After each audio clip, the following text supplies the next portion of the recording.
Hi మామ, మనకైతే ఒక కిరాయి దొరికింది మా. సో కోతి కొబ్బరి చిప్ప దొరికినట్టు మనకు అయితే దొరికింది. ఎందుకన్నా ఇట్లా అంటున్నా అయితే మనకు 10 days నుంచి కిరాయి అయితే లేవు మా. సో కొత్త బండ్లు కొంటారు, అందుకే కిరాయిలు అయితే లేవు మా. అందులో ఒకటి అన్ సీజన్ మా ఇది. మనం అయితే పెన్బాల్ గాలి మిషన్ కాడ గాలి చెక్ చూపిస్తున్నాం. సో ఇక్కడ నుంచి ఖాళీగానే వెళ్ళాలి. అక్కడ నుంచి రిటర్న్లో మనకైతే కిరాయి ఉంది సూర్యాపేటకు.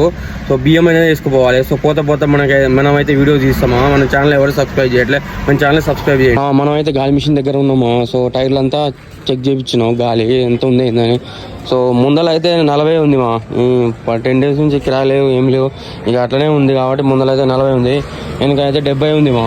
సో అంతా చెక్ చేయించుకున్నాం, ఎందుకంటే లోడుకు పోవాలి కదా, మళ్ళీ ప్రాబ్లం అవుతుందని చెక్ చేయించుకున్నామా. సో పోతా నేనైతే వీడియో తీస్తామా. మన కిరాయి అయితే మా క్యాన్సిల్ అయింది మా. అక్కడ గోడంలో బియ్యం అయితే లేవు మా. అక్కడ తిద్దాం అనుకున్నాలే కానీ అర్జెంట్ అంటే ఇంకో కిరాయి ఉందని ఫ్లౌడ్ కిరాయి పోతున్నామా. ఈ గడ్డిపల్లి కాడ ఉన్నాం మనము. సో నేను ఇక బాబాయ్ గుమస్తా బాబాయ్ వచ్చినాం. సో కొన్ని డ్రైవింగ్ ఫీల్డ్లో ఇట్లనే ఉంటాయి మా. కొన్ని పరిస్థితులకి ఇట్లనే ఉంటాయి, చేసేది ఏం లేదు. ఇక చూసుకొని పోవాల్సిందే ఇక. సో రేపటి వీడియోలో కలుసుకుందాం మా. జై డ్రైవర్ జై హింద్.